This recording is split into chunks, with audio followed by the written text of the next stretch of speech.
one single incident that did change your mind about taking that risk and speaking out? It's not one single incident. No, it's 2 years that I served in the West Bank, what I've experienced and things that I've done. From bursting into houses in the middle of the night and seeing the families and how they react, till manning checkpoints, arrest operations, and other things that I've done. It's a whole package. And when you reached that point, were you revolted by what you had witnessed? I mean, once you started to explore all those past incidences, did you start rethinking the whole package? Yeah, definitely yes. I think mainly for me was learning things about myself way before about the big politics.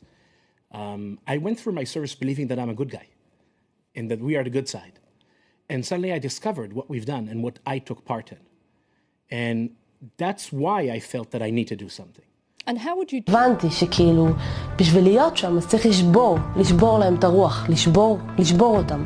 לשבור אותם זה אומר שיחכו, ושיהיה להם בד על העיניים, ושתייחסו להם לא יפה, ושיכתבו מוות לערבים על השכפ"ל. And in breaking the silence, we are over 950 combat soldiers who say, occupation, no. Yeah, that is wrong. This is not the path to go. Is it possible for an Israeli soldier to serve in the territories with a clear conscience? I don't believe that a soldier who served in the occupied territories has clean hands. It's not that I think that we are all, it's not that every soldier murders innocent Palestinians. Far away from that. But no Israeli soldier who served in the occupied territories, his hands were clean after that. Because at the heart of what you do, there is no way of seeing Palestinians as equal human beings to you. I'll just give you one example, which is, nothing extreme, nothing exceptional, something very routine and banal. I served for 14 months in Hebron. Right now in Hebron, as we are sitting here and having this discussion, there are 2 military patrols that their job is to do what we call in the military to make our presence felt. What does it mean? The military logic says this. If Palestinians will get the feeling that the IDF is all the time everywhere, they'll be afraid to attack. So what do you do to give them this feeling? You make your presence felt. You start your night shift patrol. 10 o'clock till 6 o'clock in the morning, 8-hour shift. You walk in the streets of the old city of Hebron. Break into a house, Palestinian house, of course. Not a house we have intelligence about. I'm the sergeant. I lead the patrol. I choose a random house. Wake up the family, men one side, women the other side. Search the place. You can yourself imagine the dynamics, yeah? Climb to the roof, jump from one roof to another, come out through another house, wake the family. And basically that's how you pass your 8-hour shift. 24 hours a day, 7 days a week. From September 2000, when the second Intifada started, till today, now. It didn't stop for 1 second.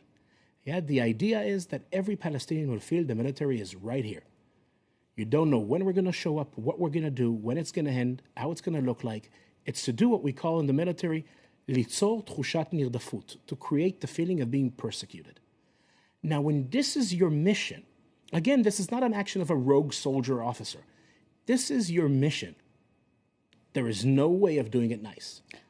ما يعني الولاد هون نايمين بالغرفة. اسكت خلاص يعني حرام بالصغير خليهم. سكت كله يلديم كتان كله. حمام.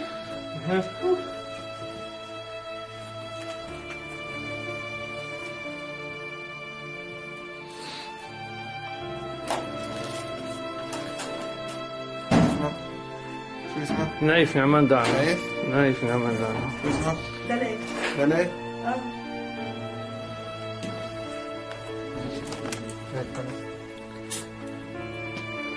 بيمش خفيش جيش خفيش. هذا عمره شو اسمه 8 سنين. ها؟ 8 وهذا عمره 11 سنة. 11 I realized that my job is actually to maintain an apartheid system. Very early on, I understood that the rights that the Jewish settlers have are not the rights that the Palestinians have. I understood that I cannot touch a Jewish settler if he is attacking a Palestinian. The best I can do is call a local police department to come handle it. like I would do at home in Jerusalem. So these Jewish settlers that live in Hebron are living under the same rights that I live in Jerusalem, but a Palestinian next to them, next house over, next building over, sometimes next apartment over, lives under my rule, my military rule. And I can do whatever I want with him. I can take his home as a temporary base for a few hours to a few days to a few weeks. I can decide that I'm arresting the people of the house and tying them up to the fence of my base.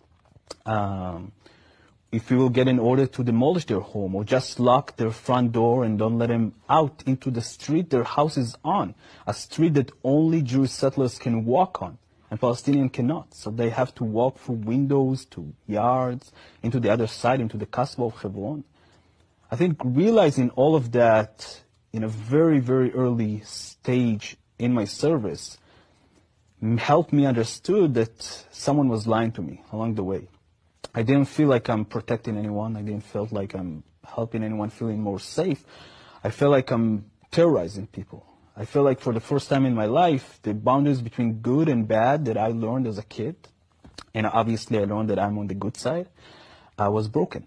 I felt like I am the terrorist. And my job was literally to scare people so they cannot think about acting against the Israeli settlers or the Israeli military.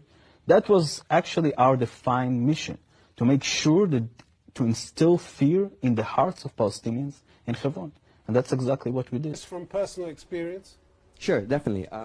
Just the other week, when some border police soldiers were rough with some Christian tourists, another soldier of mine, a colleague, said she couldn't believe what they were doing. I mean, come on, they're people, not they're people, not Palestinians.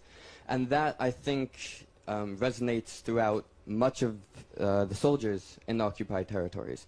I personally serve in the Jordan Valley, and we can see it every day, how soldiers talk about what they're doing, how they act, how they look at these people not as other human beings, not as someone who's equal, but as someone who's less than them.